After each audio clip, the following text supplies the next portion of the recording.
fam. So it's a good day to have a good day. Sis is a little bit under the weather, but we still gonna move, right? I promise that I'm gonna go live each and every day with you and share what's on my mind or share a specific topic. So yeah, I'll be okay. I'll be okay. I'm probably a bit tired and I got a little bit of fever. No, it's not COVID.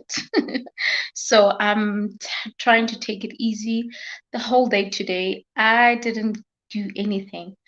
I woke up, went, um, I took a bath and came back to bed, had some breakfast, had some lunch, and I'm still sitting in bed. But anyway, that's not why we're here. I just want us to chat a little bit about YouTube.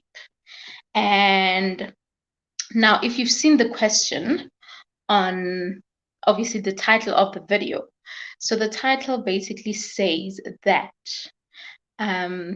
you can improve your channel. So there are many ways in which you can improve your channel, especially as a starting YouTuber. So some of the things that I invest in, especially during weekends, is to watch other YouTube creators. Like, for example, right now I've been watching a 3-hour stream by Nick Nimick, which is a live stream of just about YouTube.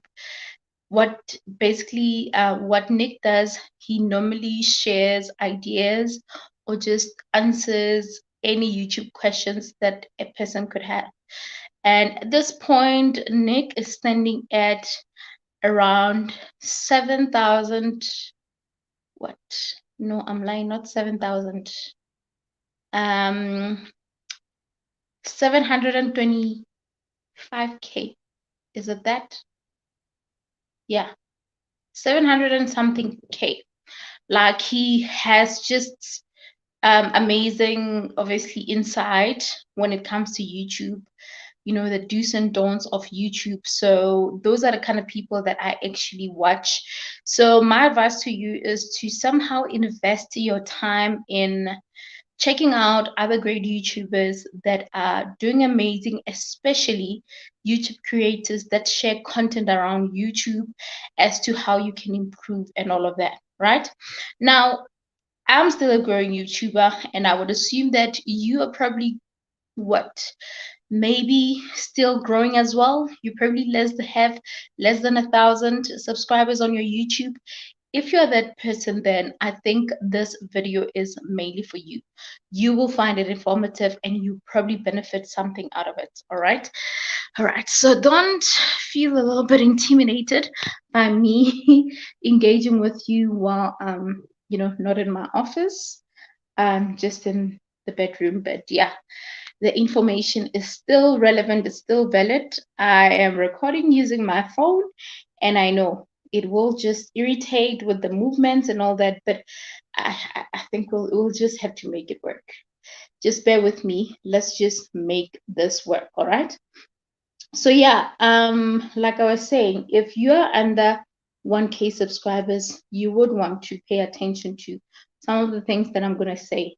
And disclaimer, I'm not a YouTube expert where I'll give you all the right things to do, all the best things to do, or to improve on your YouTube channel. But I can definitely just share my 2 cents, and obviously based on what I have, on what I have learned myself. So that's the best way I can actually do it. So please bear with me. My word. This girl is not going to sit still because the camera and all that. So yeah, basically that. I'm not an expert, but whatever that I get to learn, I try by all means to share it with you. So that's basically what I do.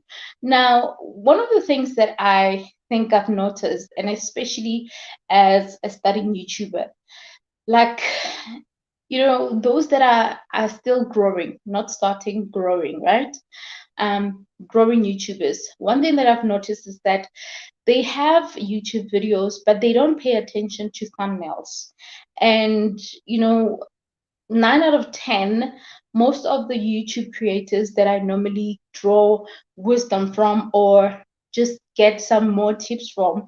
And I mean, these are YouTubers that I speak about. Think Media, for example. Think Media has about over 1 million subscribers. These are YouTube channels that have been there for the longest time. So when they constantly emphasize the fact that you need to make sure that your thumbnails are good, you need to pay attention to your thumbnails. This basically means that thumbnails are very important when it comes to your channel. Thumbnails are important. And something about thumbnails, guys, and this is also from a designer's point of view. One thing that I've noticed is that most people, when they create thumbnails, they are focused on the prettiness of the thumbnail. And prettiness, I mean that you find others using fonts like italic fonts, curly fonts, which could somehow not be the greatest when a person has to read the whatever that is written on the thumbnail. And something that we need to take note of is that if a person views your thumbnail or looks at your thumbnail from a mobile device and also from a laptop, it needs to be visible, it needs to be clear, especially on the mobile device, because that is, I think, mostly where, you know, a person would need to pay attention.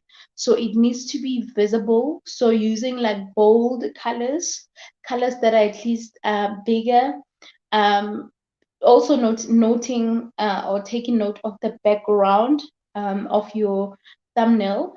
Let's say, for example, you can't be using a dark color and then two dark colors, you know. You can't use a black background and use a yellow yellow font or on navy blue font. Like, okay, yellow could actually pop, but you get my point. You can't use colors that don't work together, and also colors that are not good for the eye. You know, you need someone to be captured as they watch or as they read your caption. For information, hey, thank you so much for the love. Hey, Zoli. Thank you for the love and the clapping, for the information you give us. Much appreciated. You know what, Zoli? Like I said, I always emphasize the fact that I'm a growing YouTuber. I'm not yet where I want to be, but whatever that I get to learn, I'll definitely share with my audience. So thank you so much for taking note of that. Thank you. Awesome. Thank you so much for joining as well. So, like I was saying, when you consider doing a thumbnail, even if you're going to use an image, it's important for you. Like, let's say, for example, you see this background. Let's say I pose and have this as my thumbnail, a picture like this. So it would still work if the font that I'm going to use here as a background is something that has, you know, colors that can pop. It can be white, it can be this pinkish as an example, of course, and it can somehow be something that will be visible to the eye and not even be harmful to the eye, which is something that us as designers we look into when we design websites, when we create posters and all that. It's like a Romeo and Juliet. It's like a Romeo and Juliet. Hey, Juliet, how are you, Queen? I am under the weather today, but you can see I'm actually recording this from my bed. I've been in bed for like the whole day. I just woke up, went to take a bath, had food, came back to bed. My energy levels were just very low, but anyway, we move. I'll be okay. I'll be okay. I should be fine. I hate being sick. I hate feeling sickish. It's just not in my DNA. I hate being sick. So, but that will pass. We're not there. We are here now. That's why I even, you know, decided that I need to go live and just, you know, work has got to continue because I think I had enough rest for the day, and I cannot, yes, when you are not feeling great, it's important to just rest and all that. But I feel like I rested enough for almost the whole day. So yeah. Anyway, there's so much value that I want to give to you guys. So let's get going with that. So yeah, that's basically that. The thumbnails are important. The font that you use is important. And consistency is also great. If you look at my YouTube thumbnails, you would notice the consistency that I have. And like they are all consistent. When I use this specific design, I make sure that I incorporate it on on all the thumbnails. Now, there's also this other YouTube creator by the name of Roberto. So I think there's a video there's a video. I don't even remember if he was live or he did a video. So Roberto was saying that sometimes when you create thumbnails, they shouldn't look completely the same. Like, for example, if you're going to use thumbnails, they shouldn't look completely the same. So now I get that point, because if maybe they look too similar, it might look like, oh, like if you happen to get YouTube suggesting that video, feel like, oh, I've seen this video. So that's possible. Now, obviously, keeping thumbnails the same, if maybe you are even using your same image, then that might be a problem. Like same image throughout, but obviously different text. You might not be able to get more audience, because they might think that, no, we've seen this. So how I do mine, which I think as time progresses, I'll be able to see if it's actually working perfectly. I change pictures. Like, for example, today's live stream, I'm going to take a picture of me today and just put it out there. Tomorrow, same thing, a picture of myself, of what I'm dressed like on that day. So it's easy to see that, oh, okay, no, this is not the same picture. If I happen to wear the same outfit, then I'll have to make a plan and just do something that will not look the same, so that when you happen to bump into this video somewhere, recommend that to you, you won't see it as something that you've seen before, even though the text can be different, because sometimes we don't focus a lot on the text, we focus more on whatever that is grabbing our attention, which in this case, it could be a picture. All right, let me see your comments. Yay, it's like Romeo and Juliet. Please get well soon. Thanks you, honey. Thank you. I will definitely get well. Yeah, I'm very stubborn when it comes to being sick. Actually, I don't like being sick. And as much as I rested today, my energy levels were just too low. But also, I think it's being tired from the whole week of working and all that. And I must confess something, going live during live streams each and every day, it's somehow taking a toll on me, but I just need to figure out the best way, or maybe look into, somehow making sure that if I say I'm gonna do an hour stream, let it be an hour, so that I don't get to have, so much time having to or have less time having to do other work or something like that. But I'm not complaining. I just need to somehow find a better way, but I'll get a hang of it. Oh, ha, huggy to you. I'm visually hugging you. Can you see my hands is coming to you, is hugging you. um, I can relate with not liking being sick. Sis, I don't like being sick. Like, I don't like being sick. So it started, when was it? Was it yesterday? It started yesterday, just in the afternoon.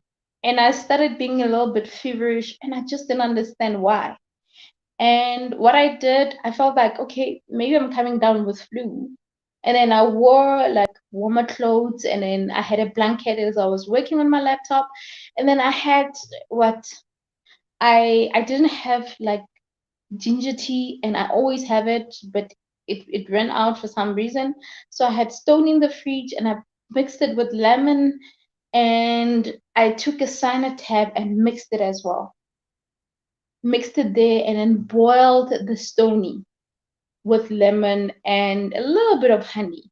So that's what I had. And I don't know, for some reason, I feel like the cyanotab kind of made me drowsy, because yesterday, even when I was like watching TV, I remember just dozing off. I was just not even functioning well, because I was just, my energy levels were low. So I woke up feeling the same. I thought I was going to be better, but I woke up feeling the same and slept throughout the day. Obviously, woke up, bathed, had food, and then still came back to bed.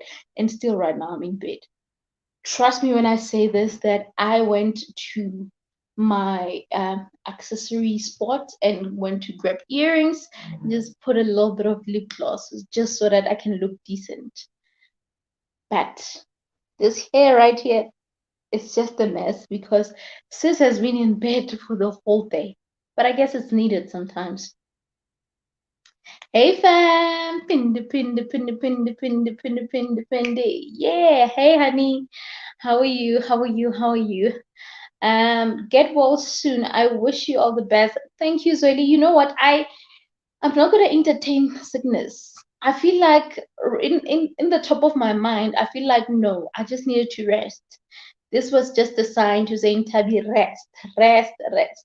So I'll take it as that. So yeah, but other than that, I'm good. Better late than never. Location, Sila. Sila. Sila. Location, Guantabi. Hey Moyo. Yeah, no. You know what? You guys are giving me energy. I'm getting back to normal. Get well soon. No, listen, by the end of this life, I'll be okay. I had what Barocca is that, yeah, Barocca, that energy booster thing. Yeah, I had that. Yeah, and I'll be fine. I'll be fine. I'm already feeling better. I'm already feeling better. I hate being sick. But anyway, we're not here about sickness, right? We're not going to entertain something that we don't want to last in our systems and all of that. So back to YouTube chat. So if you have any questions about YouTube while we having this conversation, you're welcome to put your question and I will give the best answer possible. If I do not know, I will just tell you straight that, hey, you know what, at this point, I don't know. I'll find it out. I'll figure it out and I'll tell you when I can. All right. Awesome. So yeah, just to wrap up okay, we have a comment. Hey, is an injection for you. Be healed. Here's an injection for you. Be healed. Thank you. I received the injection, my queen. I received it. I am healed in Jesus' name. You know what? This sickness must just get out of my body. The energy levels being low and all of that. But I will be okay. Thank you for the love. Thank you for the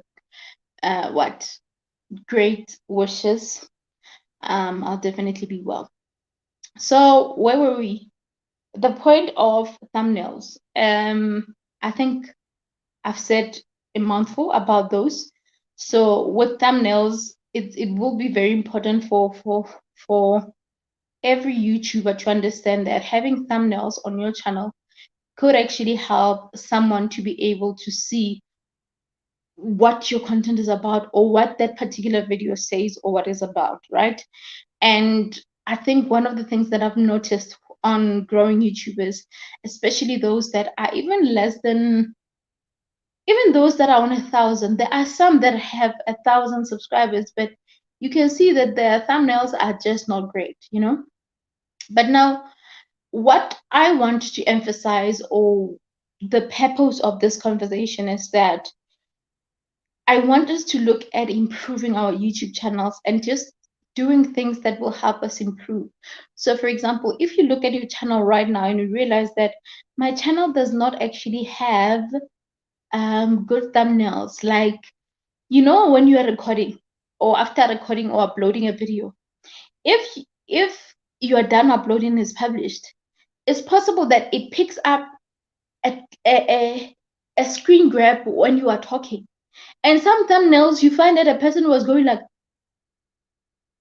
and a person's like this is a thumbnail. Or a person's like, that becomes a thumbnail. Unfortunately, that is what becomes a thumbnail. So what YouTube does, it captures 3 to 4 screen grabs as you are talking. So whichever one it chooses, it will have that as a thumbnail.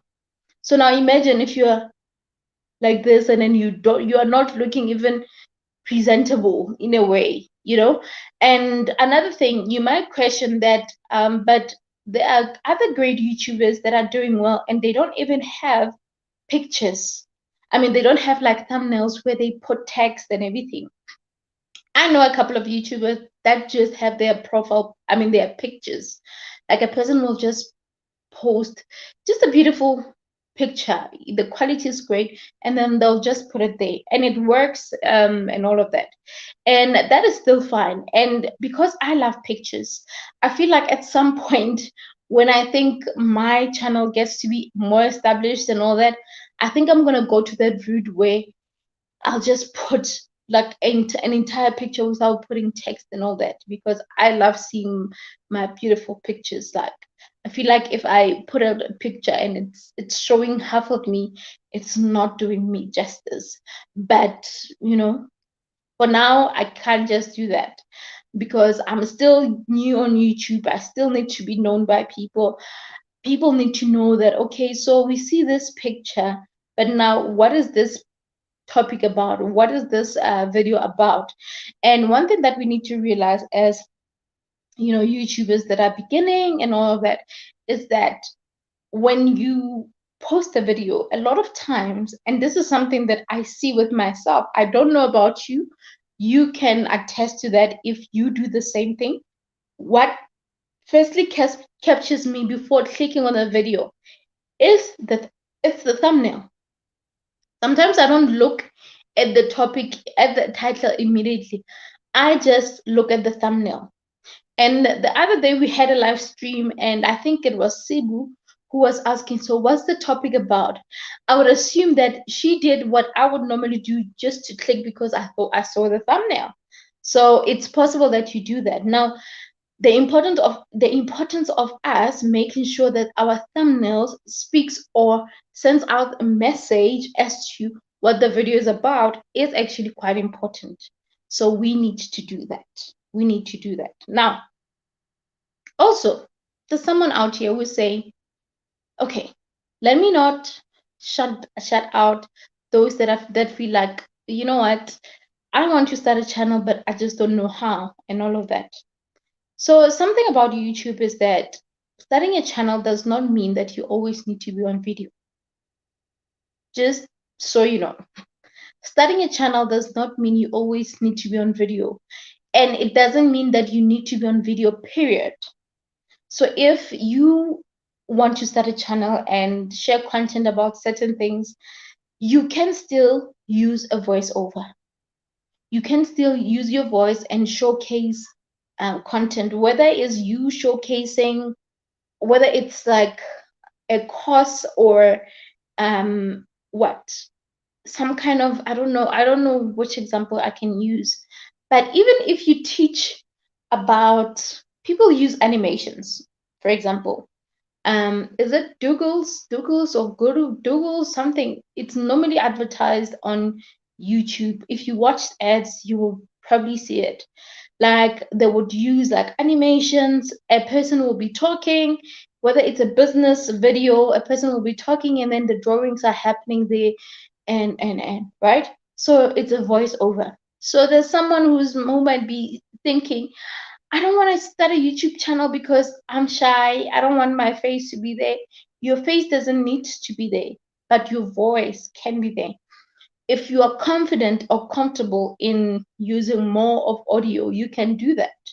I mean, Juliet has a lot of videos where she is not showcasing herself. she does like background videos. Even this morning, today, what she did, she posted a video showcasing her family, and talking about her routine as a wife and a mother. You know how she just takes care of her family and all of that. And there was a video that was done using audio, but the visuals were showcasing certain elements of the home, of the family and all of that. So nothing can stop you from creating content, just because, like, nothing can stop you. If you feel like you can do it, like in a form of audio, but obviously visuals coming up, then you can do it. So don't feel like you are limited, or your plan or your idea of having a channel, um it's not what it's not that important anymore. You can still do it. So this is just a random advice that came in as I was saying this, but I just thought we should add that up, because I think a lot of people, what limits them in terms of um doing what they wish to do, or starting something like a channel, they feel like, I cannot start because I am shy or whatever. And if you're camera shy, we're not going to dispute that. I mean, the other day I spoke about confidence, as to how you can be confident on camera, right? And me talking about that was not in any way saying that um it's possible that you probably don't, like, you can just get out of that. You can be at some point where you feel like, I am not cut out for the camera. There are those people that are not just only camera shy, but the camera presence, they just don't have it. They are very good when they work at the back end. You get my point? So it's possible. So there's nothing wrong with that. So look at other options that are available. Other options that are available. Juliet is giving me some love. Yes, Juliet.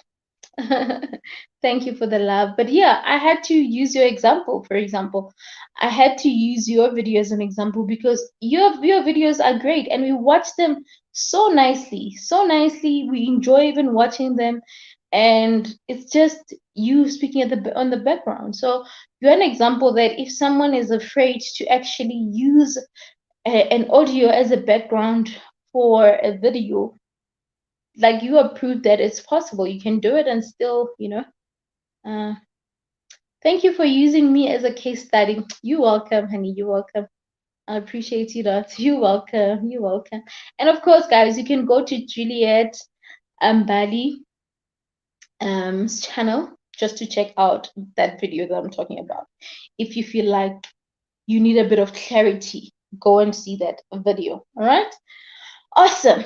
Okay, moving on. Moving on.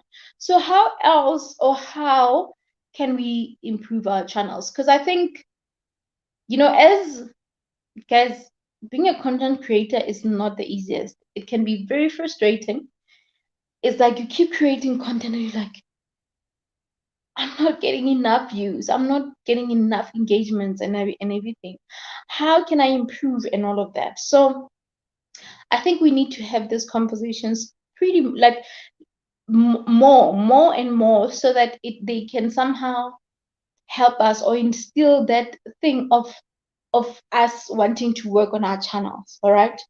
And as much as, YouTube cannot just blow up, or your channel cannot just blow up in just a day and all that, the truth is, each and every day there's so much work that needs to be done. I mean, like, before I recorded this live, I was on a 3 hour, I actually watched a 3 hour session by Nick Nimim. Is it Nimim? I really can't pronounce. I always struggle to pronounce his name. But Nick, if you normally watch YouTube tips videos, Nick will always pop up. Okay. So I was watching that, and investing in such is actually very great. And I'm encouraging you to consider following such people because there's something that you might learn.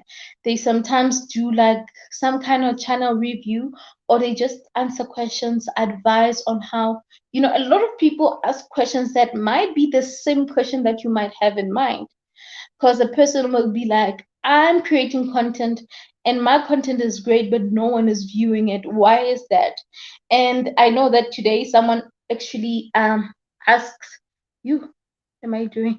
Someone asked that question. And what Nick said was that everyone, like everyone who has a channel, who creates content, will always think that their content is great. And that is fine, that is okay. But now, something that we need to realize as content creators is that as much as we are the producers of the content, we are the creators of the content. The most important people as well are the people who consume the content. We should take note of what they say. We should take note of what they engage on. We should take note of what they're commenting on. Like, for example, if your audience feel like, okay, you know what, can you do a video on 123? Can you mention something on 123? Or based on how your analytics and your YouTube studio on the analytics section, based on how things are happening there, you should have an idea exactly as to how are people consuming your channel and how are they responding to each and every video that you're making, right? I mean, the truth is, the ideas that we have, we love them so much that we want people to listen to what we want to say. And as much as it's great and all of that, it can be very frustrating when that same content that you feel like, I need people to know about this, but they don't have interest. It can be very frustrating that it doesn't look like they have interest. No one is really paying attention, or no one is even clicking or watching more of this. So what do I do? So that's why listening to your audience is very important. Listen to what your audience have to say, have those engagements with them, and just see how your channel is performing and all of that.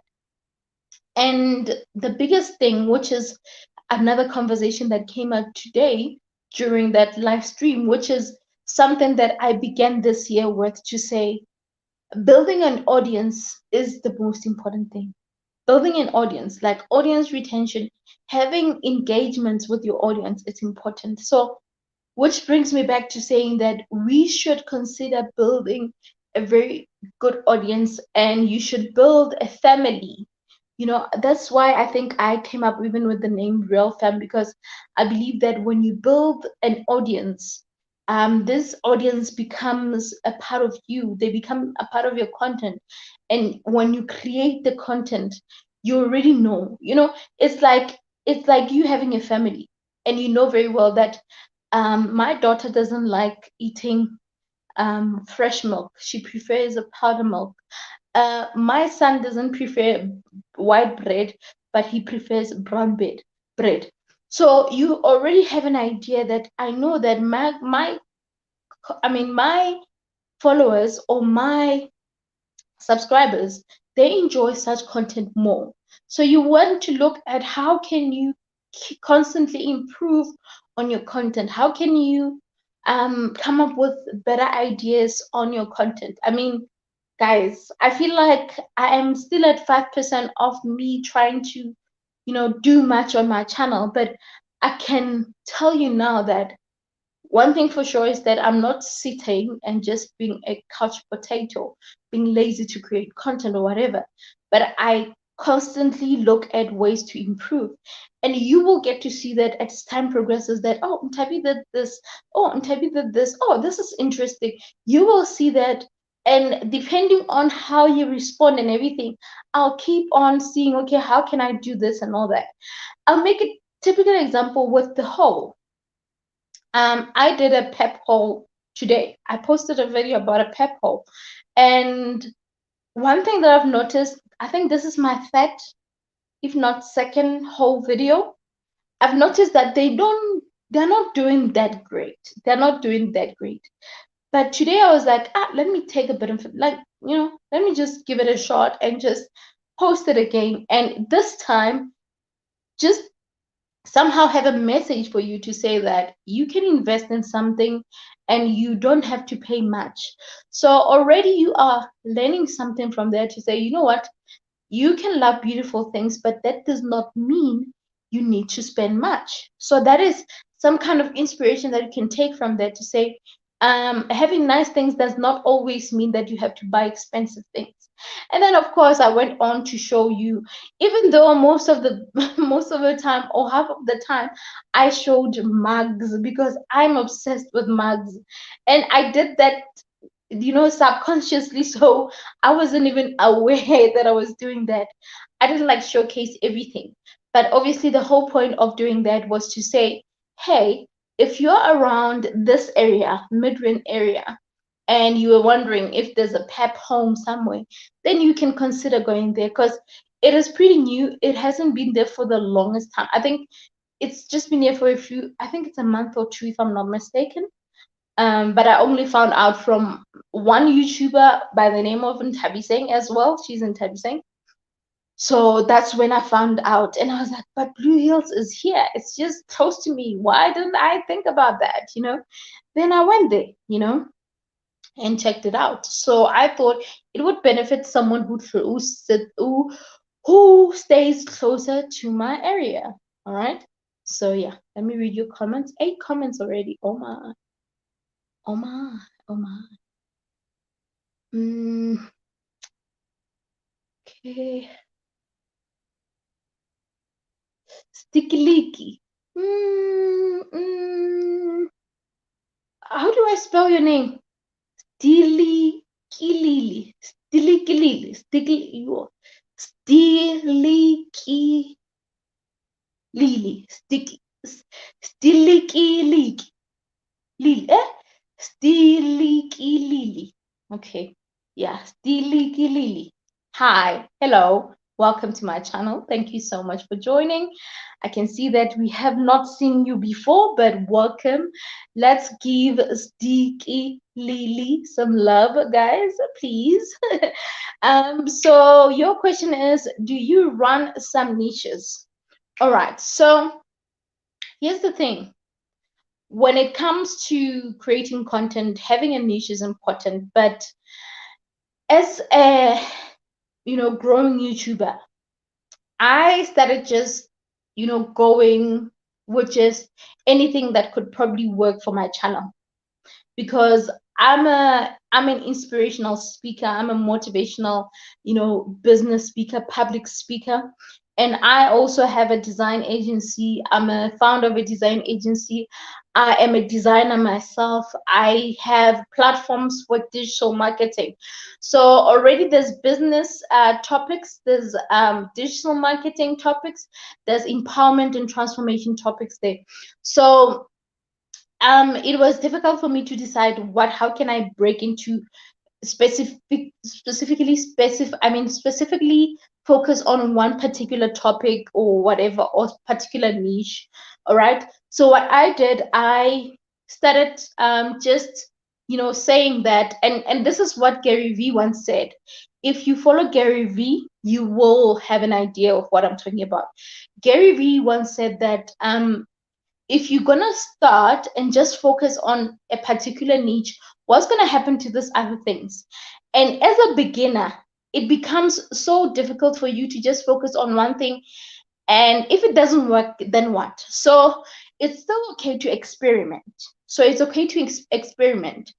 I'm still experimenting, but I feel like I now have a direction of where my channel is. So already when a person thinks of my channel, they know that they're gonna be inspired, they're gonna be empowered, they're gonna learn and be educated about something, there's something that will leave them motivated. That's basically that. And if it maybe, for example, it's just like a vlog, sometimes I just do a fun vlog, be it somewhere with the family members and on whatever, or like I did the last vlog was of my birthday and all of that. Is like I take you in to also get an understanding of who your the person who you're following or who you have subscribed to, the kind of person that they are. Like I let you into my life a little bit, not too much, but a little bit. So I guess it somehow brings a balance as to how you can, engage with another person. And it somehow makes it easier for you to even relate to me when I share content or when I talk about something. You are easy, like it's easy for you to relate.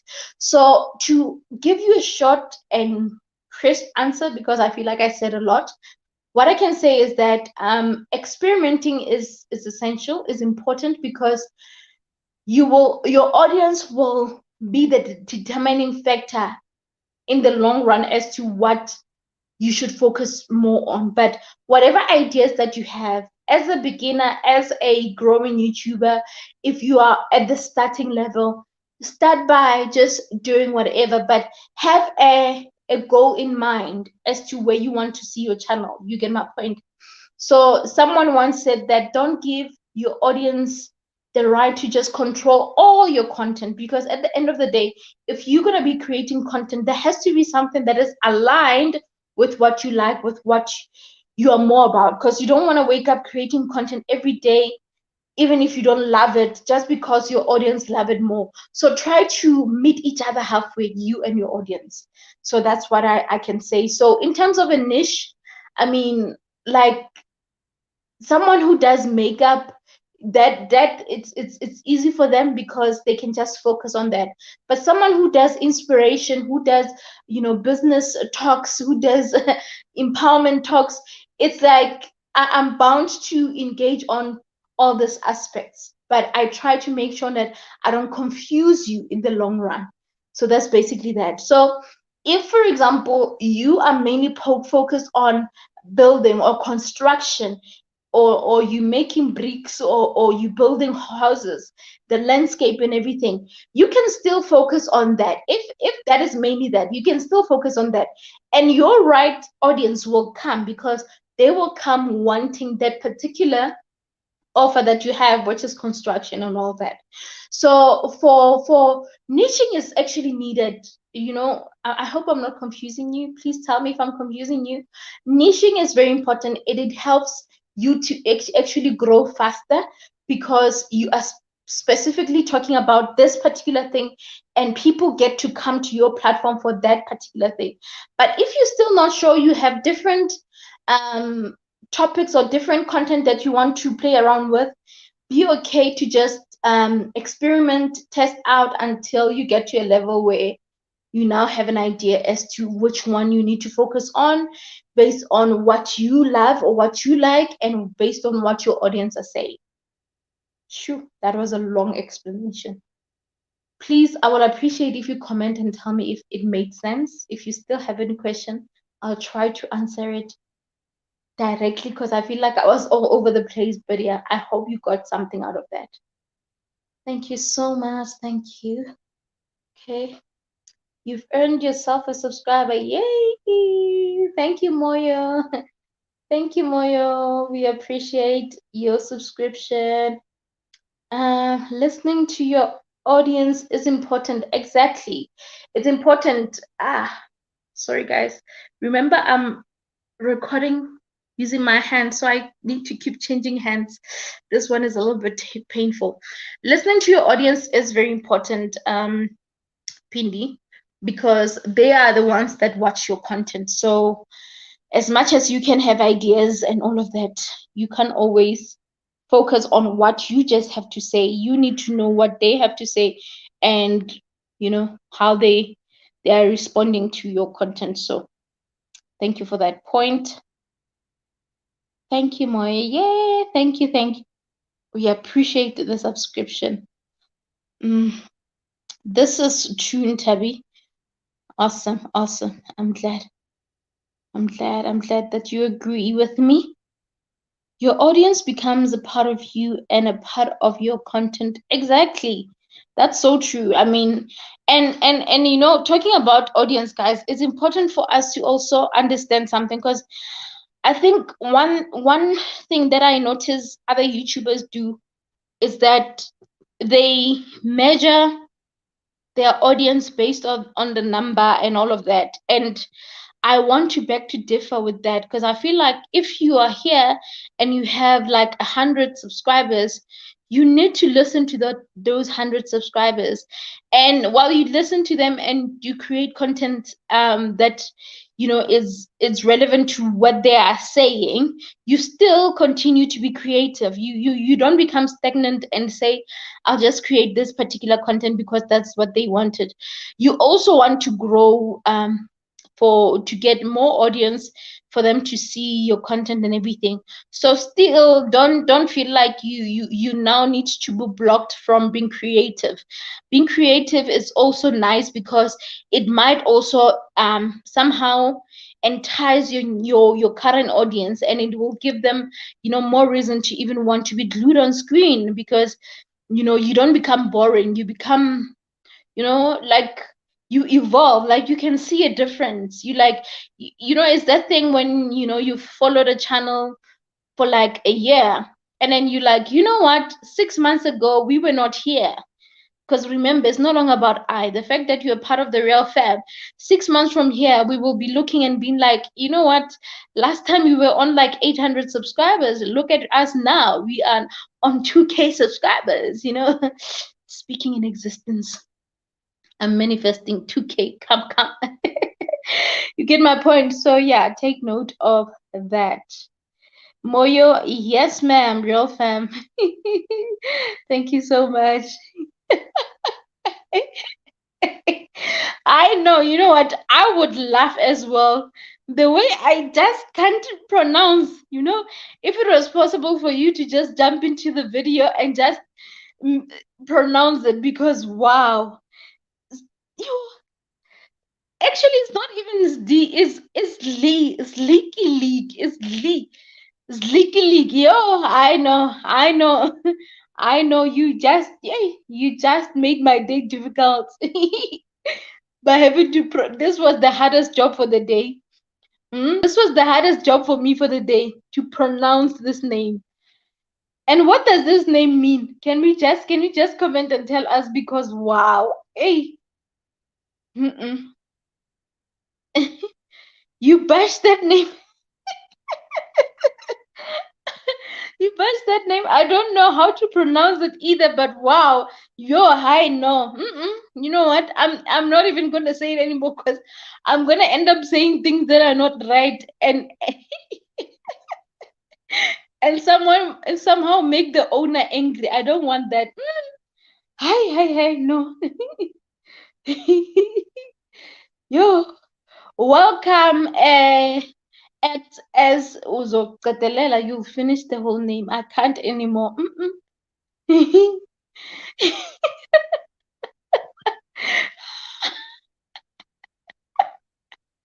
Master of pronunciation. I know. I know it was hard. This was hard. This name was hard. Yeah. I know. If you guys were able to pronounce it, hi. We'll join with a different account with name and surname. Hi, better. Better, because wow. I can't. Oh, just know that I'll just say SD. SD is Lee. I'll just give you a nickname and call you Lee. So Lee is saying that he or she will join with a different account with the name. Yeah, it's like that. Okay. Very long indeed. I hope it was very long, but you got it.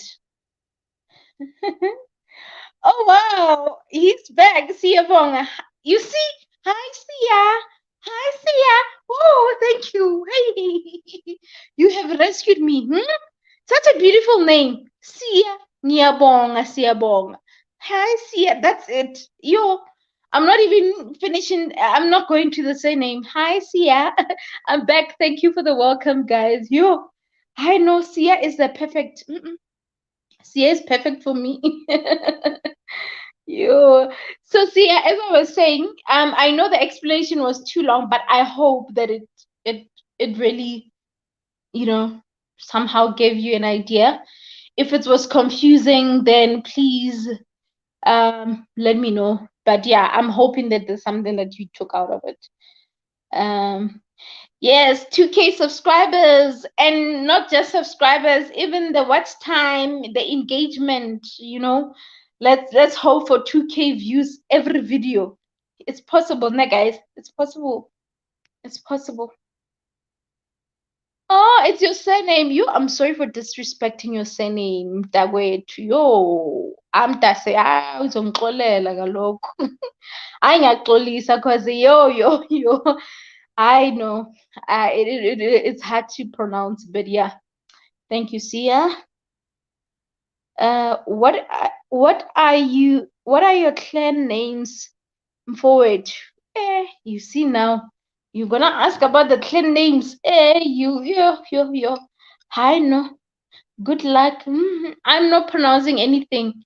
Even if you type ne, I'm gonna put it on screen, but I'm not gonna pronounce. I don't want to disrespect people's surnames and all of that. Oh, okay, but that was fun. Yo, guys. Yeah, guys. So yeah, basically that's where we are. What was our last conversation before we were declared by the Lee? Where was I?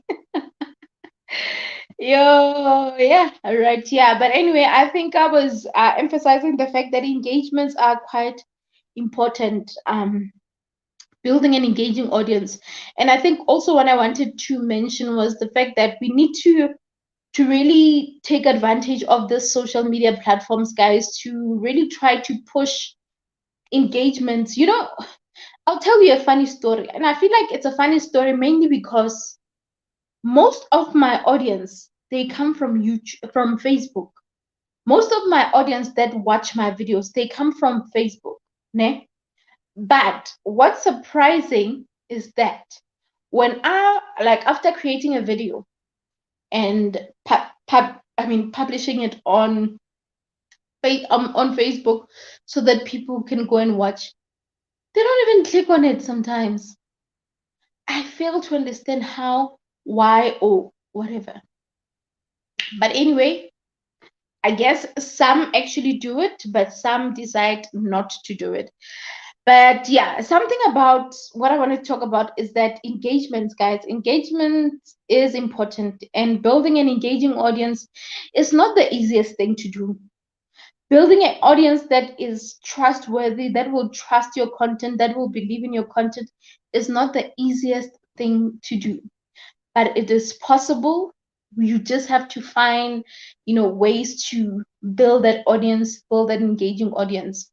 So that's why, like, often what I would do sometimes, and thanks to StreamYard, because it has given me the opportunity to be able to stream even on other social media platforms. So I can stream even here, from here to stream like the same time on Facebook and YouTube, something like that.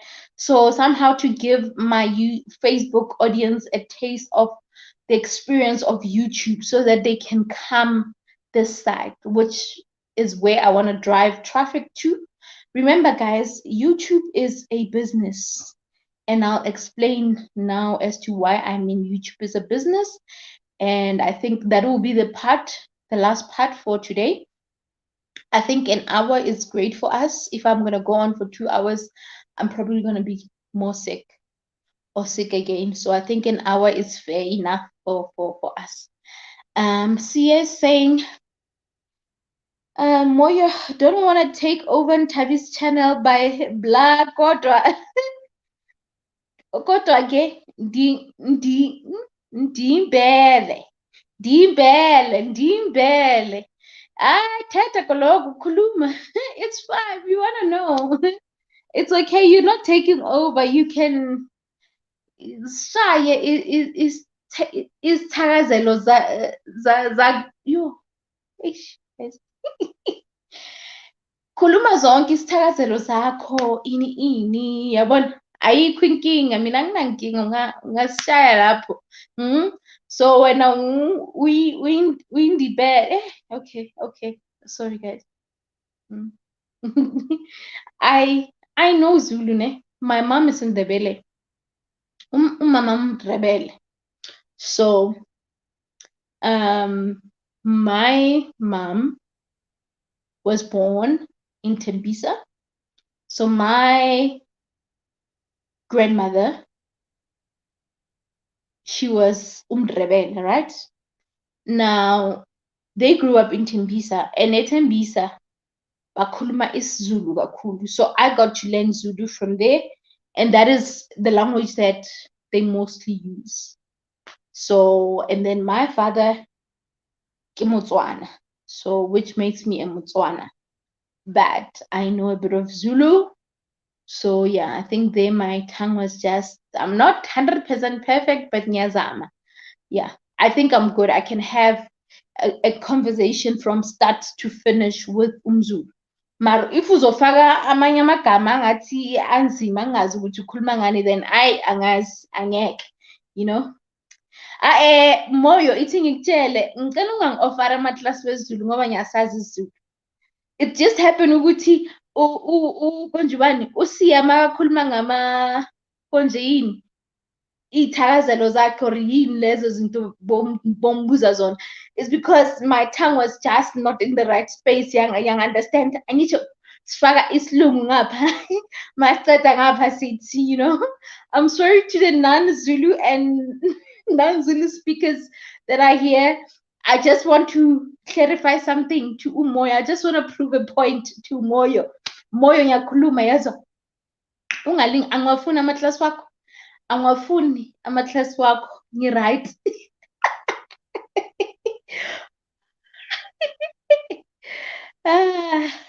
Mfowami. Wena zithini isithakazelo zakho wena Moyo? Zithini?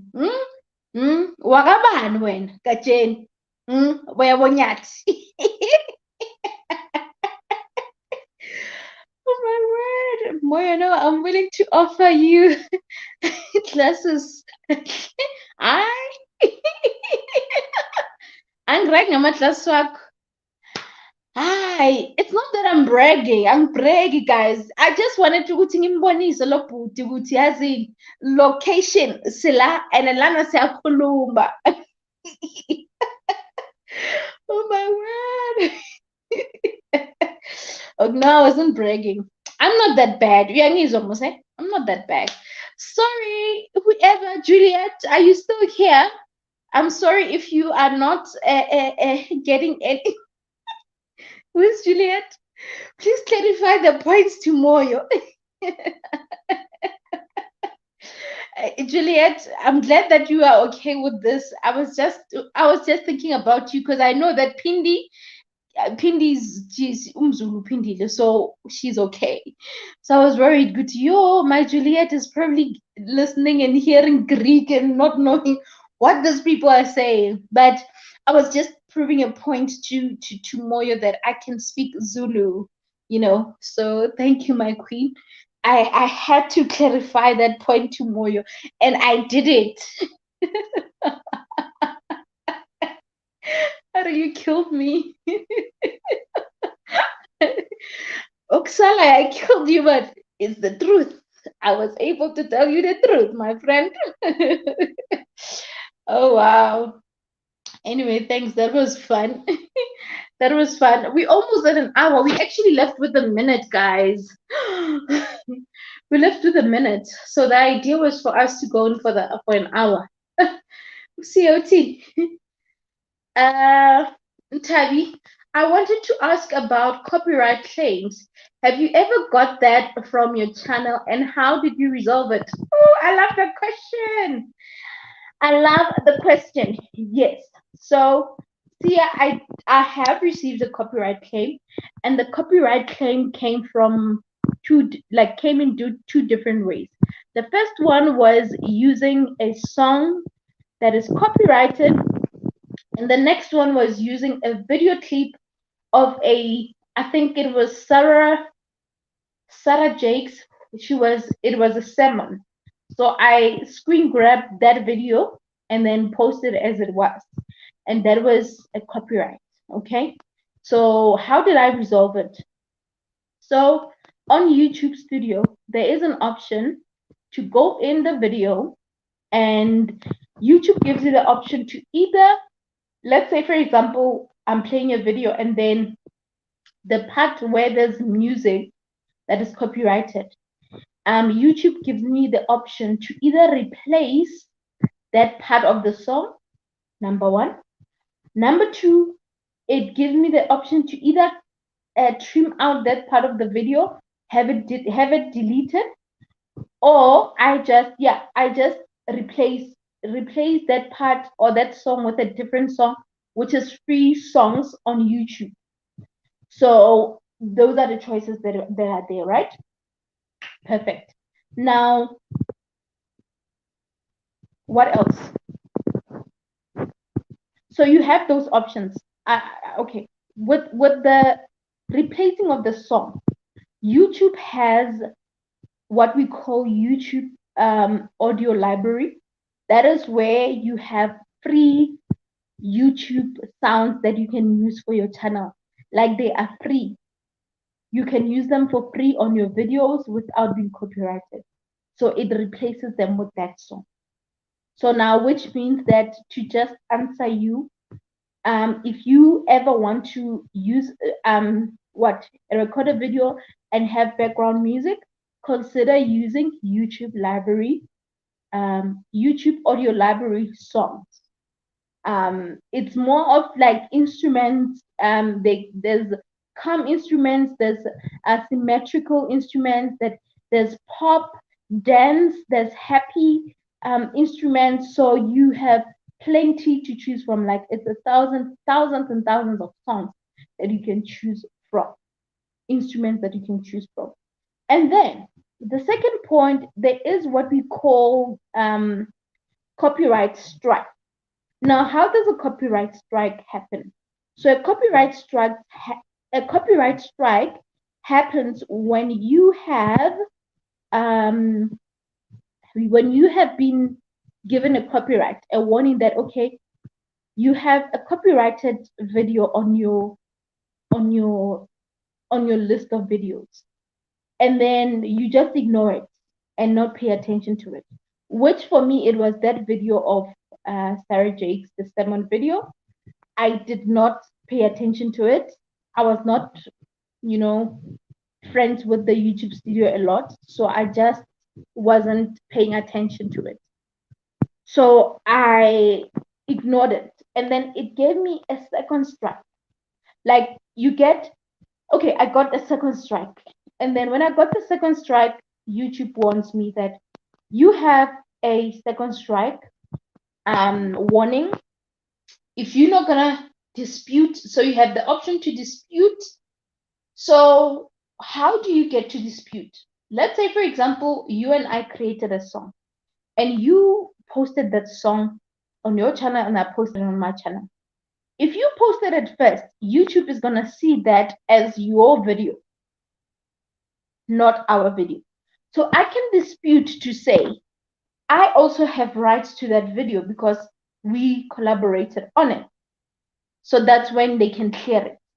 But other than that, if you cannot dispute it, it remains a strike. And a strike is dangerous because if you can get the third strike, it means that your channel will be deleted. So these are 3 warnings. It's like you get a copyright, you get a copyright strike. So if you are warned and you don't listen, you will have your channel terminated. Now, what I did is I ended up deleting that video because I saw that, and it was getting a lot of views, but I was like, it's pointless. It's gonna cost me a channel, so I deleted it. And just because the video is deleted does not mean that that copyright strike, it will be removed. It's not removed. Like, it's like you are still under that copyright strike for about, I think, a month. No, I think, is it a month or 3 months? No, 90 days. I'm lying. For 90 days. You become, for your YouTube account to be cleared from strikes, it will have to be 90 days after that strike was given to you, whether you have deleted the video or not. So basically what this means is that while you have deleted that video and you happen to post another video that has copyright and you get given a strike, that will add up as a third strike or second strike or whatever. So it's still dangerous for your channel. So take note of that. So that is basically the difference. So I hope that I've answered you, and I've actually answered even more questions that you could have had follow-ups on, as to like, okay, so where do I get free songs if I get copyrighted? So I would like to believe that what I said to you was clear as to how you get copyrighted and all that. I know I explained for a long time, like I take long to explain, but yeah. Umoya uthini? My clan names are Umtungwa, Mtulazi, Mtulazi Nyama. Nina Katsheni. Ngishilo ngithi Katsheni. Katsheni. Oh, Nina baka Betches. Yo, ngithi Katsheni. Yo, yabona manje I can't pronounce. Let me read this, guys. Mtungwa, mbulazo mnyama, nina baka nyome. Yo, ngizothuka abantu la. Okay. Yeah, one day you'll join the live and explain it to us. Okay.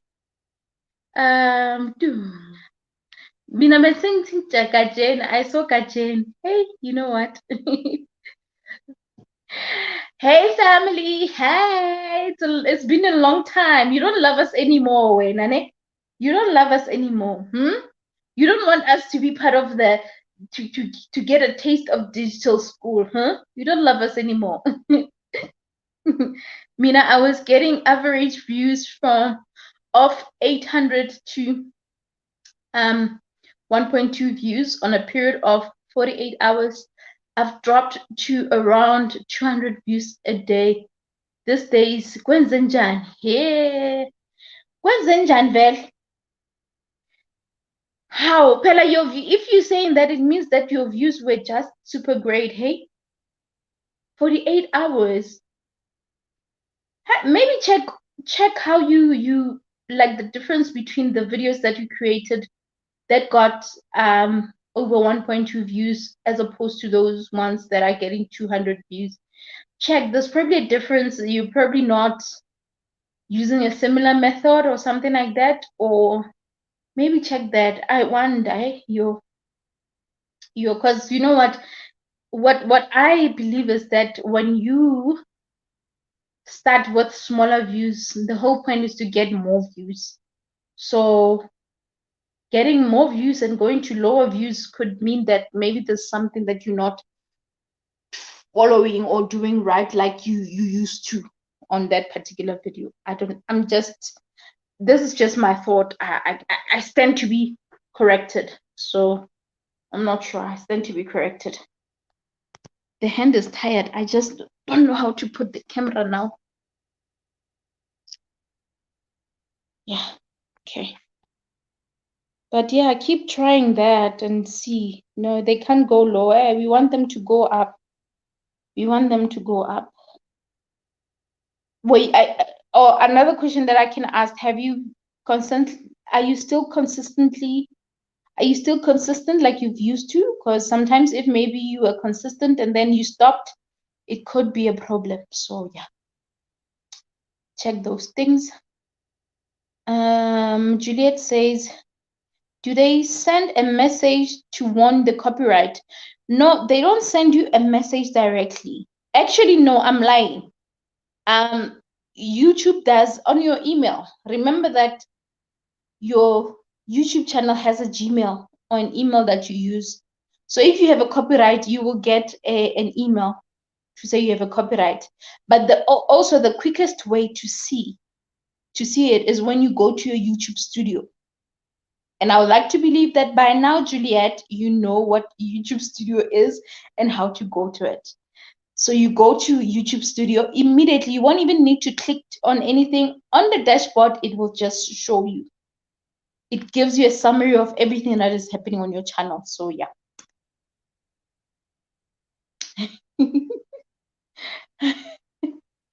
Much love to you too, fam. You were almost there. Yeah, you know what? Yeah, no.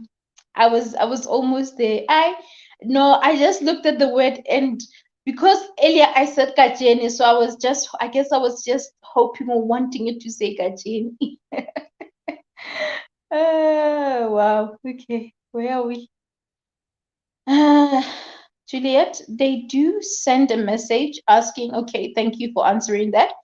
I'm asking this because they hit me with a copyright claim on one niche, but on another niche, they hit me with a strike. Sure. Then you see, if that's what happened, it means that that strike, you had warnings before. Or, okay, basically I'm explaining as to how it happened to me.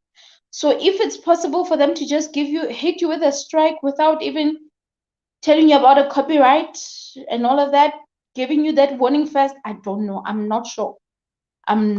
But normally a strike happens if like maybe the owner of the content, for example, they get to report you type of thing. So yeah. But my advice to you, please delete that video if you still have it. Excuse me, sinuses. If you still have that video, do not keep it. Consider deleting it. Or if maybe you have rights to that video, dispute, and yeah, if not, then delete it because you don't want to lose your channel. And please see, yeah, I'm gonna have to, if you can, I don't think I follow your channel. If you can just drop a comment on one of my videos, or even on this video, but on the comment section or not on the live chat, so that I can also check it out and all of that. So yeah, like I was saying, if that copyright is still there, consider deleting that video or filing a dispute. And while you file the dispute, also take note that it won't be responded to immediately. So make sure that you somehow get all the details. Or you just, make a decision quickly to avoid losing your channel. And just a quick question, are you on the first strike or is it the second strike? Because if you are on the first strike, it's still okay. You are still safe, but delete it. You are not safe. If you're actually having a copyright, you are not safe at all. So avoid any copyrighted music on your channel. Like, you know what, it's nice to have nice music. I love this Mafiki Zolo song that says lom tu ngihamba naye. I love that song, and I used a couple of videos where I would play that song as a start, like the first part, and I would not be copyrighted. But I then realized that, you know what, the fact that I got away with it, it doesn't make it right. So I should just stop it. And also, it's not my music. I don't have rights to it. So that's why I'm avoiding. So check that out and avoid that that copyright strike. Like, avoid it if you have it. So the copyright claim does it change over some if you don't do something to strike? Yeah. The copyright claim does it change over some if you don't do something about the strike? Okay, so this is my understanding. For you to get a strike, it starts being a copyright. It's reported as a copyright, and then if you are not doing anything about it, chances are the owner of the video or the owner of the song, whatever, once they notice that, they report you. So when they report you, you get to be given a warning of a copyright, and then it becomes a strike, right? That's how I understand it. I stand to be corrected, but that's how I understand it and how I saw it happen on my channel. You get to have a first strike. So that first strike, you get to be told that you either have to dispute or delete, delete, or something like that. And even if you dispute, they even tell you that, okay, disputing this can mean 1, 2, 3, can mean that you still don't have rights to this song, even if you probably were the main capturer of the content. So let me make an example. This other, I think it was 2 years ago, because yeah, before COVID, there's an event that I attended. It was by True Love magazine. So it was a ladies conference, ladies, was it a conference? Concert, ladies concert. And what happened is that, what's his name? What's this guy who sings nice songs, Mara? Oh, this guy who sings happy, happy, happy, happy birthday. How can I? His album is Pity Pity Konjubani. You know him. How can I forget this name? This guy. Yeah, that guy. So he was performing on stage, right? So as he was performing on stage, Something Soweto, yes, I got him. So Something Soweto was performing on stage, and his song was playing, and obviously all of us were singing in the background. And I was recording this performance using my phone as he was singing, right? And as he was singing, obviously I'm capturing it with what? My own phone. But now, when I posted it on YouTube as a vlog, it gave me a copyright. And I wanted to dispute that this content is mine. And YouTube told me that you can dispute this, but that voiceover, as much as you recorded that content, it still doesn't make it yours. The song is not yours. So what he was doing when he was performing, he was playing this song, like, when performers have like music playing and then they're somehow miming or something. Yeah, I think that's what was happening, because it could pick up that song. So that's why. So I couldn't do anything about it. I had to crop that part out, unfortunately. Sadly, it was a nice part. I'm also singing along, but it picked up just like people were singing around, like in the background, but it only picked up that part. So I had to trim it out, unfortunately, because I don't want copyright on my channel. So if you have copyright music, please do something about it. Do something about it now, immediately. Now, like, please. I mean to say email. So yeah, I think you got your answer there, right? Yeah, so it does send you a message that you have a copyright song. And I think also, talking about this, I think a lot of people are ignorant when it comes to publishing their video. Like, a person publishes a video and then that's it. They don't check their emails and all that. There are people that often do that. So it's important to keep checking these things, and just to also go to your studio, and just, if maybe you were doing a vlog and somehow there was music, just go in the background and double check. Because, like, for example, I don't think we can always make YouTube accountable for sending us comments. Let's assume that sometimes it doesn't, because I didn't get like every comment of those strikes. I didn't. Like, let's make an example with something. Do you always get comments of who subscribed? I get them sometimes as to so and so subscribe. I don't get them all the time. I don't get messages of who subscribed every time, unfortunately. I just see a subscriber change. So let's also have that thing in the back of our heads, that even if you used a song that might be suspicious in the form of it being copyrighted, make sure that you are friends with your YouTube studio, you check it out. And some advice, that you put your video on unlisted or on private after when you post it, so that before you go live, you can see if ever it has copyright music, and for you to either decide to edit it first and all of that before you even put it to public.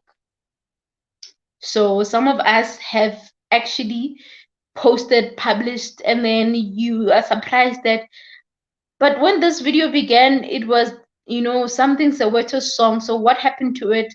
After a while, maybe after 3 days, you feel like, let me go to that video again, and then you wonder it's a different song. It's mainly because I published it immediately. So you can save yourself the trouble by putting it on unlisted and editing it first, if ever it has a copyrighted song, and publishing it after that. That's a tip. That's an advice I can give you. Hey Leonard, hey family, it's good to have you here. Thank you so much for joining. Thank you. Okay, Siyabonga, thank you.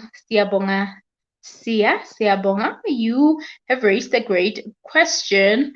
So you have a first strike. Okay, so you are still a little bit safe, Sia, with your first strike, but my advice is that please dispute or delete that video, because it's not gonna be of any help to your channel. And if you need to dispute it, and probably it has maybe a lot of views, maybe that's why you're holding on to it, try to dispute if you are fair to yourself as well, to say, I actually own part of this content. If that's the case, dispute it. If you don't, then I am sorry, just delete it, because it's not going to help you in any way. You're going to get a second strike, and then you don't want to see yourself just going on. And remember that as time progresses, your channel is growing and all of that. So you don't want to end up losing your YouTube channel, the entire channel, just because of that strike that you could have just let go and continue to grow your views and replace the ones that you lost from that video. And come to think of it, I need to find out something that, so if I had a video and I delete it, what happens to those views? Do they disappear, or what happens? But I would assume they do, ne? But I'll find out and do a video about it.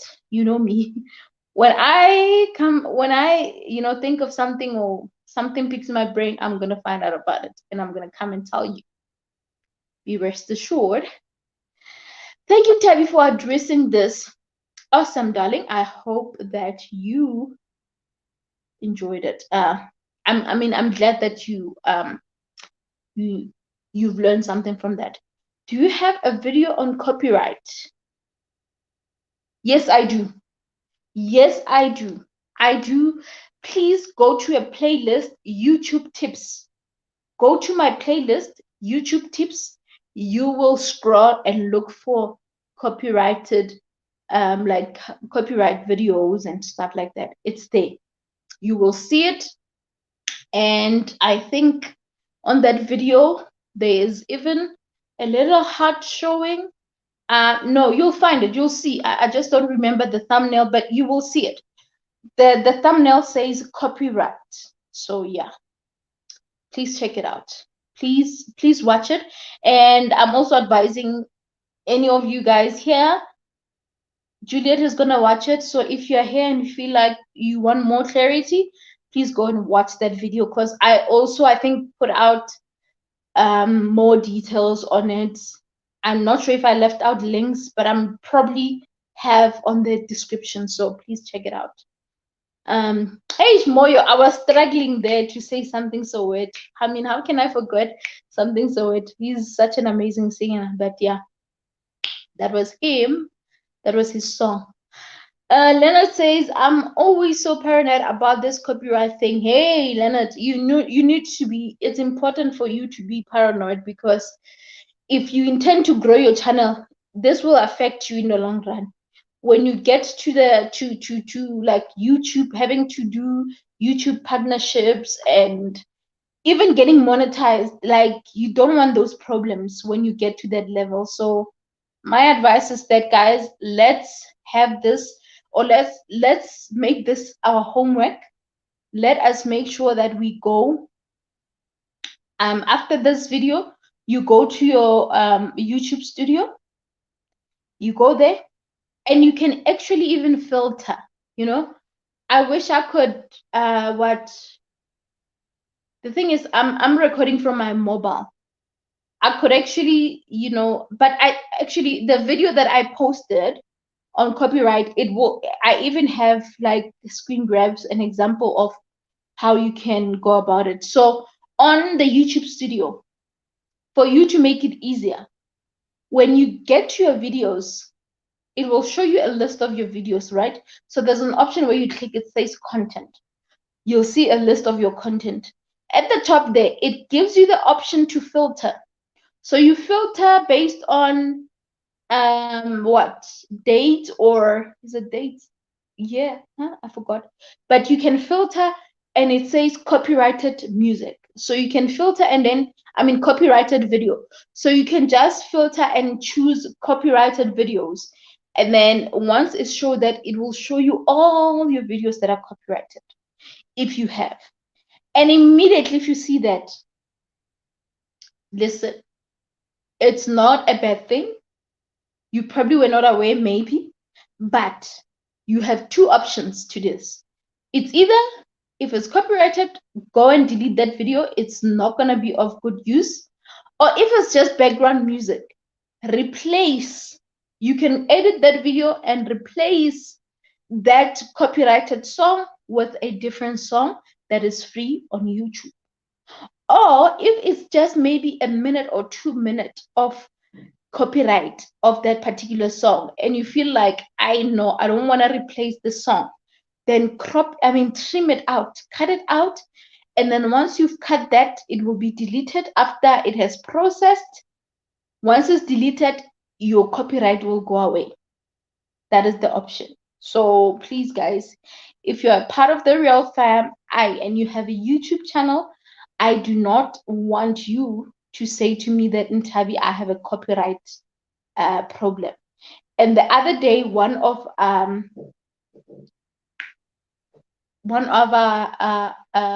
one of the Real Fam, what's her name? Sibu. Sibu had a copyrighted song on her video. And then she asked me, Ntabi, I have a copyright. So what do I do? I told her that if you have a copyright, or she was even asking, should I delete the video? And I said, no, don't delete the video. Instead, go to that video, go to edit, trim out that part, or replace that song. So she was doing a vlog, and that's what I had asked her to do. So if you're here and you are suspicious of the content, or maybe thinking that you might have, then do it. And also, guys, take note of this. Some of the copyrighted music do not come from maybe the songs that you've used, maybe from your vlogs and everything. You know that we use this video apps where you can edit your videos using your phone. And then some of those video editors, they have music that you can use as background. So now it's easy for you to just use that background song, but only to find that it is actually copyrighted, because I got a lot of that and I stopped using such background songs because some of them were actually copyright. So avoid, if you're using, you're editing your videos using, video editor from your phone, avoid using those songs.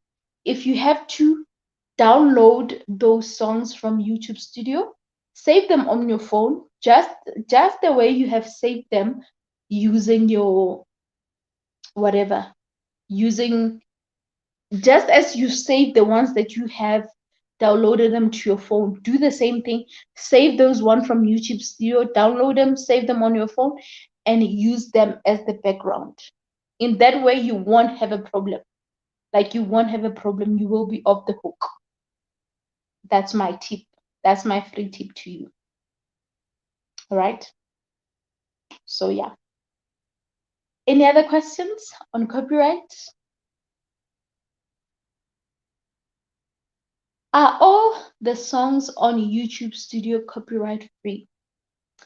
So it's not Copyright Studio, it's called YouTube Audio Library. So all the songs on YouTube Audio Library are free. They are free. Just note this one point, that there are some songs, I mean, obviously it's like instruments, right? That will, as you play them and listen and decide to download, there will be some that have a small message to say, copy this link to your description when you use this song. So there are some that are still free, but you are required to just copy that particular link. I guess it's the source or some kind of the source to your description, so that I don't know if it's part of promotion or whatever, but you are required to do that. Some, not all of them, it's some, but majority you are just able to download, and then that's it. So these small things, let's not ignore them, guys. Let's not ignore them. Okay. So I hope that answers you, Leonard. Unfortunately, because you guys know, when I'm using my laptop, I was actually gonna broadcast and show you and all of that. As a matter of fact, if you guys are keen, I will do a video. I will do a video showcasing where you can find YouTube songs. I will do that. I will do that special video. Because I think maybe a lot of people would need an idea on that.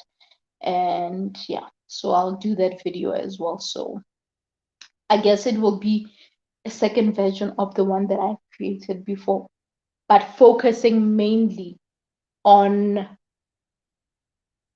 what way to get the songs and how to use them. And I will explain the differences between that one that you can just download and use, and that one that requires you to use that particular description or copy that to your description on your video. And then that is it. That is simple as that. That is simple as that. So I hope that I've answered you guys. Any other question on that part? Any question? Any question? Any other question? Are you guys sorted in this about this part? If you are, then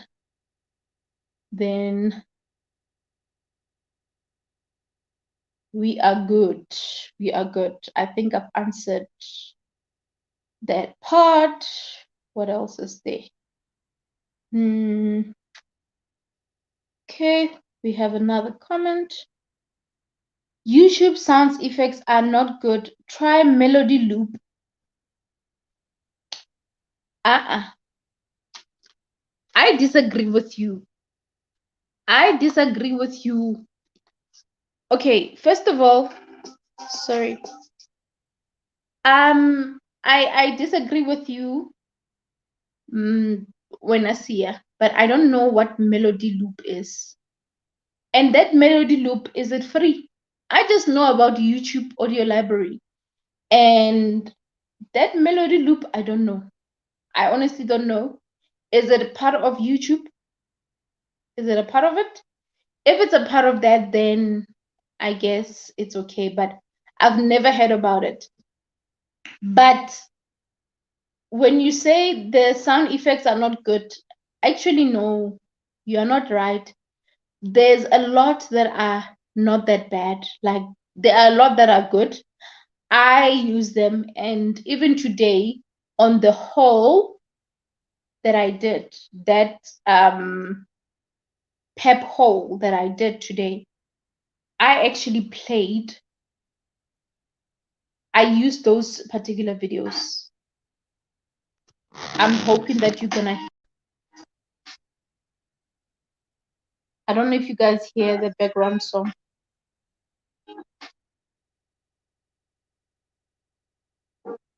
I think the volume is too low. You can't hear it. I was gonna play, but yeah, you guys hold that I just did. There's few music there, so there are good songs. It's free. Oh, okay. No, if it's free, then please hook us up with the link. You can put the link on the comment section. I'll check it out, but I'm not promising to use it because I've never heard of it. But yeah, if it's actually free, then I'll test it out and see. But you know, something about YouTube audio libraries, that there's a lot of songs, there's a lot of sounds. So for you to get the good ones, you have to keep playing and all of that. So if you someone who wants things to be done just like that, then you might have a problem. So yeah, that's what I'm thinking. Bibo no kokota na still. Oh no kokota. Oh, so yeah. Sorry, I was asking my husband if he was knocking in the door because I don't know, for some reason I heard a knock. Not sure. So yeah. So I'll check them out. See ya.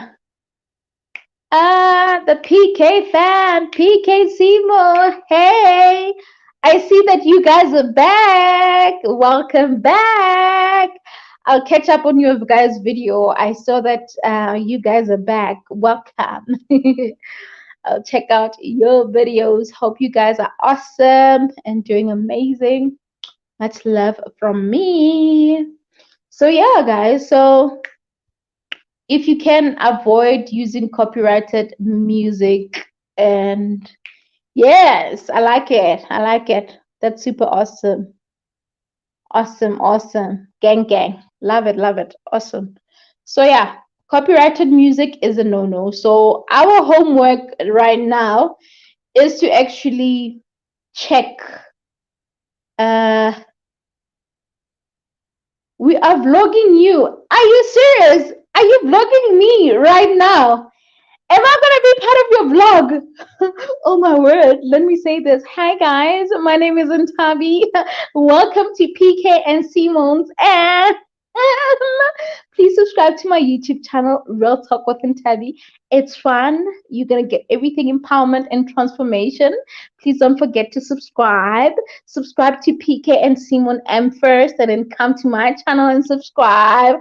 Love you always. Mwah, mwah. I hope that that was not for nothing.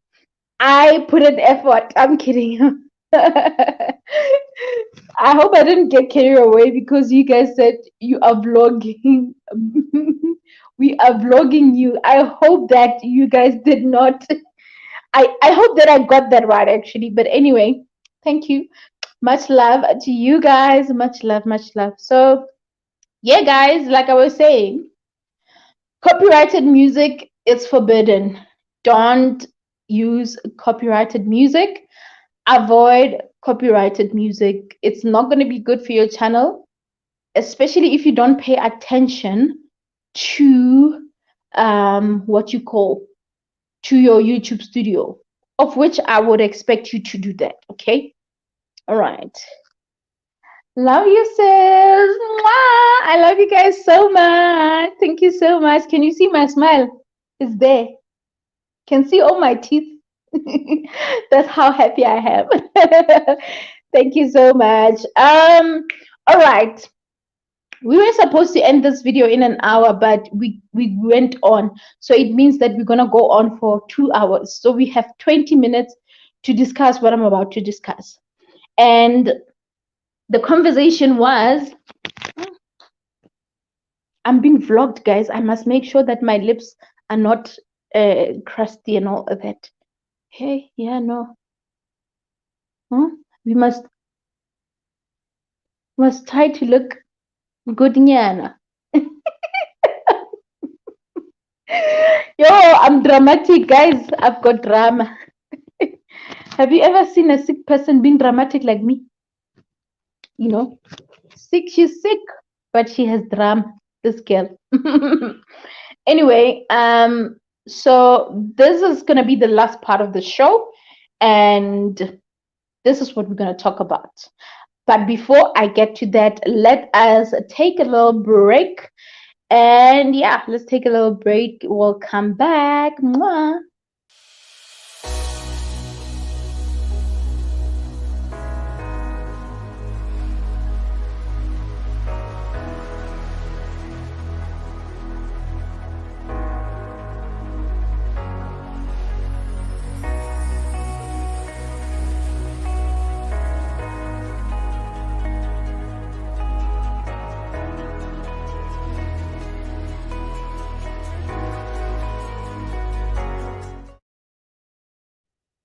So I have a design agency called IL Designs Creative Approach. So you can find me on Instagram as IL Designs, Facebook, and you can visit my website ildesigns.co.za for any services on web design, all the nice things. If you need a logo for your business, I'm your girl. If you need a logo for your personal brand, I'm your girl. If you need a website, I'm your girl. If you want video editing, but not necessarily for YouTube, I can help with the intros and everything. I disagree. I actually discourage someone to edit all your YouTube videos. It means that, yeah, no, you're gonna spend a lot of money. Imagine each and every video someone gets to edit it for you. It's a lot. It's a lot. So yeah, that is basically what I do at IL Designs. And of course, I am on Instagram as Real Talk with Ntabi. That is also where you can find me. And if you want to know more about digital marketing, there's a group that I've formed on Facebook. It's called Digital Boss. It's a private group, so you can consider joining that group if you want to know more about digital marketing. All right, so this last part, whew, now my hand is tired. I don't know how to hold this. So this part of the video is about YouTube as a business. So earlier I mentioned that we should treat YouTube as a business, guys, because we invest so much time and money on YouTube.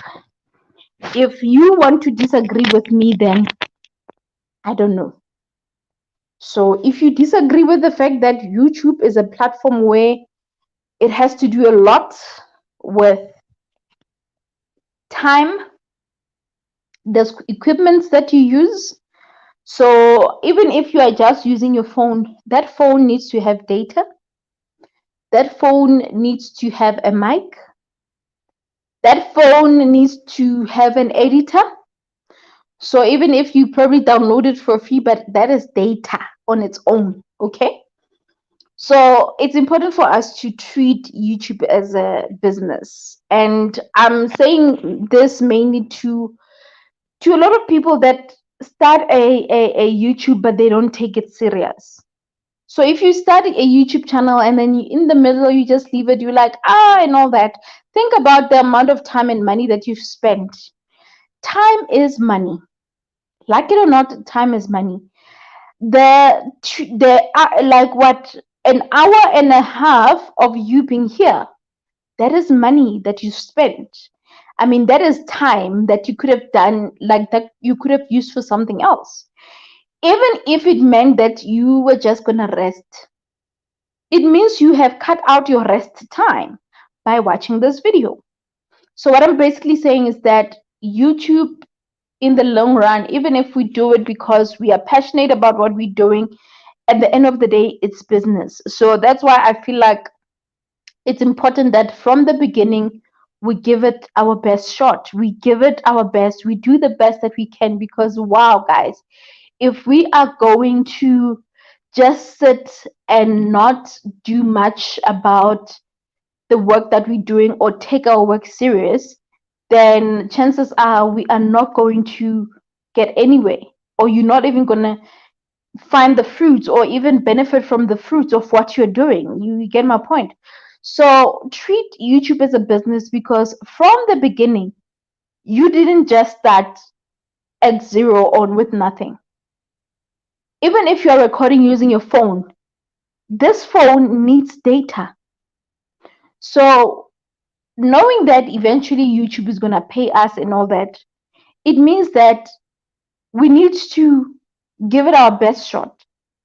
Guys, it's that thing when you go to a restaurant and order food or go and eat, you are not just gonna go to any restaurant um and just take whatever food. You would want the best food.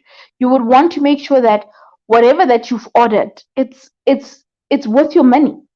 So the fact that you're gonna pay for that food, it has to be worth your money. So why am I making an example with food? So the fact that you have a YouTube channel and you somehow want to grow, you need to look at this, loopholes of you just not putting in an effort. I mean, guys, there are some fortunate people that were able to say, I'm going to start a YouTube channel, and they could afford to buy cameras, tripods, lights, back drops, like everything. And they now have those things. They're just gathering dust wherever. They are not using them or utilizing them, and they have the perfect equipment. So what I'm going to say is that make sure that what you invest in, it's something that you're going to work on. And why am I emphasizing the fact that YouTube is a business, or you should treat it as such? It's because there are so many opportunities that you can have on YouTube. I The other day I shared a video and I asked a question, like, and I said, if YouTube had to stop um monetizing channels, will you stop creating content? And the answer that I gave out was that some will consider not continuing because they feel like that was the only reason, and they only see themselves getting money because of that part. And then the other point was like, no, I'm giving out value, so I'm not gonna stop creating content. And on top of that, I'm still gonna create content because I know that there's some kind of a value that I'm giving to someone, and I can still even, do affiliate marketing. I can still market my own business like I just did. So I put out that ad on a purpose, like it was purposeful, like there was a purpose for me putting out that ad. And this is me saying that I can market my own business. So you could be here and you were looking for someone who can design you a logo or a website. Now I showed you what I do. So it's an opportunity for you to say, hey, Ntabi, let me see more of your work, or let me see your website. Let me visit your website and see your work. Is an opportunity. So there's more ways to make money on YouTube than just being monetized. So treat YouTube as such. What I'm basically saying is that take your craft serious. You don't just come to YouTube. I know that right now we are engaging like this, and I'm sitting in bed and all that. Maybe it might not be pleasant to someone to say, hey, she's sitting in bed and all that, but I'm okay. Like I'm it's not like I'm here sleeping or just not even giving you attention, or just, there's a time where we can just relax and just chat about nothing that is more important, just to stop working for a bit and just make jokes, talk about just anything that is happening in the world, or just something that is not even related to the kind of content that we usually create, or just you guys, talking whatever, like earlier we were having a session where we now, started pronouncing surnames wrong, and now we got clan names of some of our audience, like Sia and Moyo there, something fun like that. So there can be moments for that, and there can be moments for something else. So now basically what I'm saying is that take your craft serious, and You know, something I know about me is that when I do something, I go all in. And YouTube is one of those things that I got to go all in on. And did I see the benefit of going all in?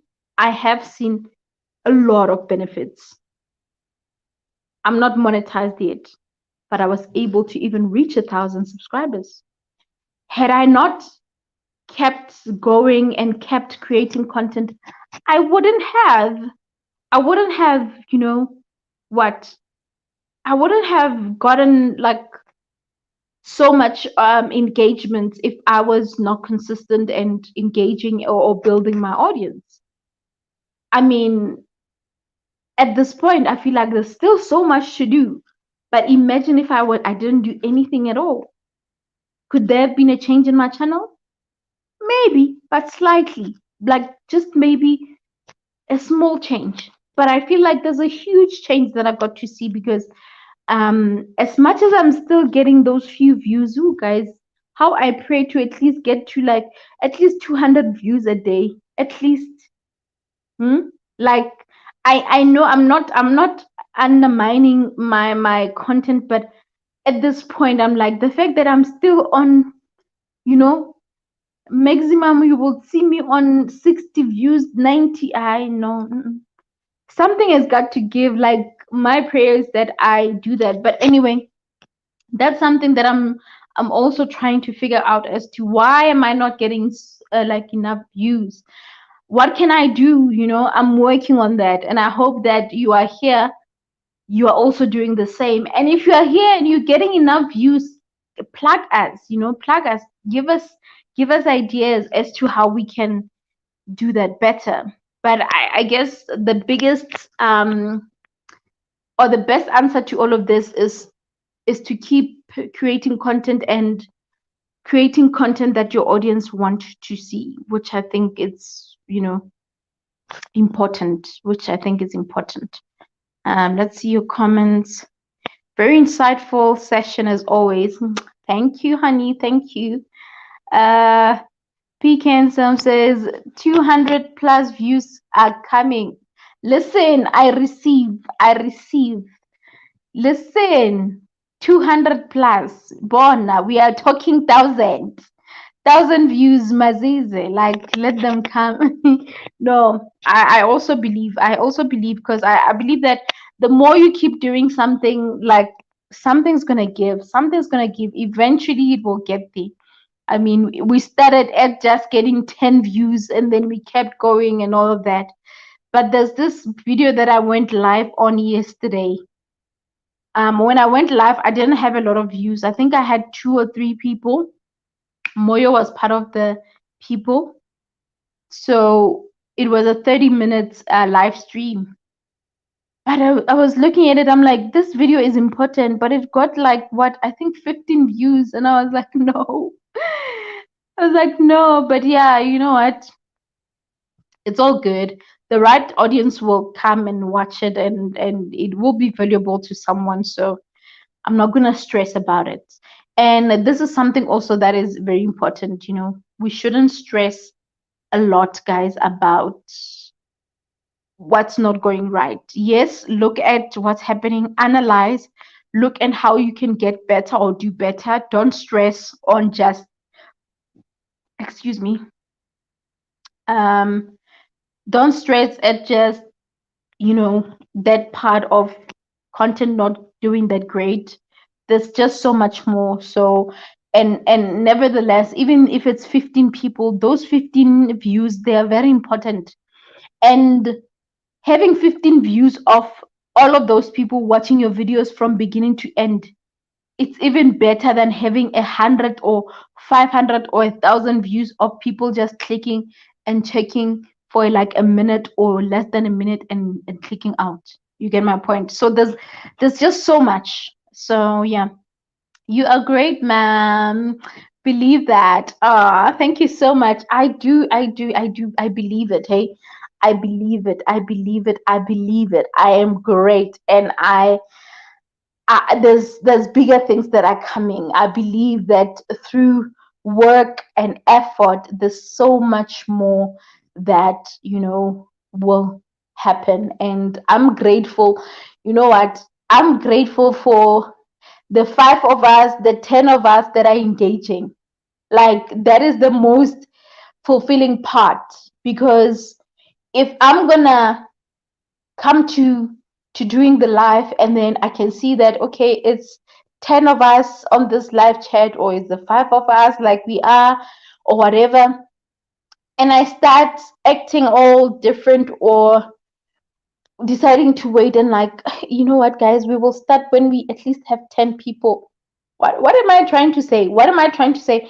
Am I trying to say that these 5 people are not important? And I think I got to learn this when I used to do events. I would have a seminar, and I would expect 50 people to come, and only 20 will come. And out of that 20, I would get 5 of them that will even buy into my savers, or request a website, a logo, something. Like, I would get business out of that. So sometimes we look at the quantity as a way of proving that we are progressing, but it's not the case. And you can be in a room full of 100 people, but only 5 or 10 would actually take what you are saying. So don't be fooled by the number. So the number is not that important. What's important is the engagement, because right now PK and Simon M can just say to their friends or someone like, hey, when I check in Tabi's channel, already they have done something for me. So if I'm now neglecting them and hoping to get someone or more people to come, how do I expect them to come? Because this is again traditional marketing. If I give you great engagement or good savers, it means that you're gonna go and recommend me. Or if you enjoy my channel and you appreciate the content that I create, you will probably tell someone about me, or even share this video for that matter. You get my point? So there could be many things. So let's not undermine our followers, our supporters, our subscribers by just looking at the number. Even if it's 1%, even if it's 1%, Moyo, please attest. There was a time when it was just you who was logged in yesterday, because we started being 3, and then we were 2, and then I think you were the last one at the time.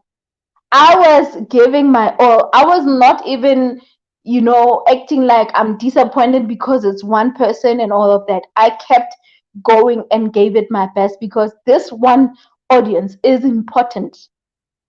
So let's all do that for our channels, and not just for YouTube. If you are a service provider and you hoping to get a lot of people come, understand that that one particular client is the most important client, and that client is the one who's going to help you to get to the next level, or to get more clients.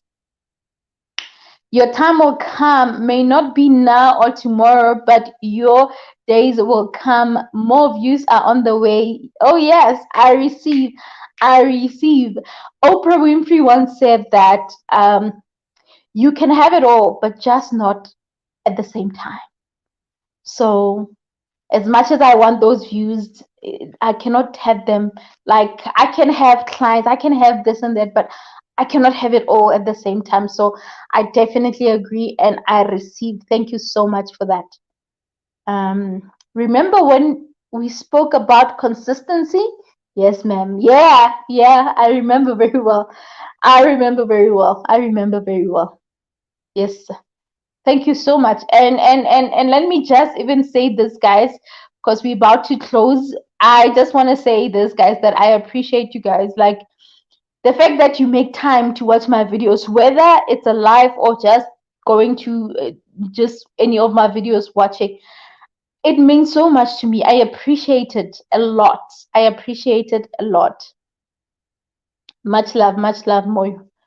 Thank you so much. I really appreciate, and I don't take it for granted. And I'll keep giving my best and doing my best.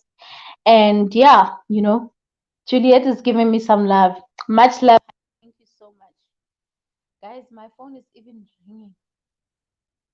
I'm gonna. Okay. I don't know. Someone tried to call me, but I hanged it up.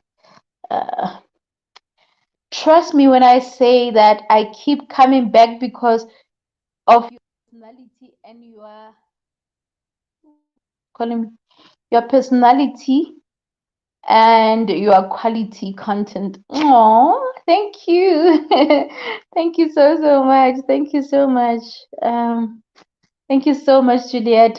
Someone was distracting me as my phone was ringing. I don't know who was calling, but they will just be strong. You are important for now. Um, not for now, but you guys are important. You get what I mean, right? Um, you keep coming back. Thank you, thank you. There is always something to take home. That's all I wish for. That's all I want. And hearing you say this melts my heart. So thank you so much. Thank you so much. And with that, real fam, we have reached 2 hours of this session, and I feel a little bit better, you know. You see, I ignored the fact that I was not feeling well for the 2 hours and focused my attention to you. And I feel better. I'm not my best, but I feel better. So thank you so much. I appreciate you guys, and thank you for all the engagements. And I'm glad that you took out something from this conversation. So all I can say is that do your best in terms of pushing your content and making sure that you have the right things happening on your channel. Even my earring is saying that it's time to go. You see now, I my earring, guys, is saying it's time to just say bye bye.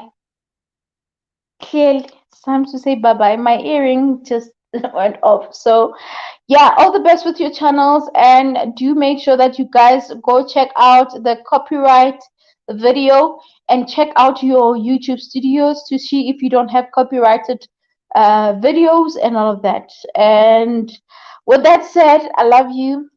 Enjoy your evening, your day, whatever time it is, and take care. Keep well. Love you always, and make today count. Okay. Cheers. Okay, we have a comment before I go. Let's see.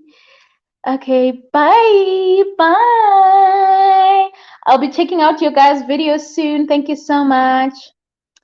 Bye. Thank you. Keep well. Thank you so much. Much love. Catch you guys on the next video or live. Bye.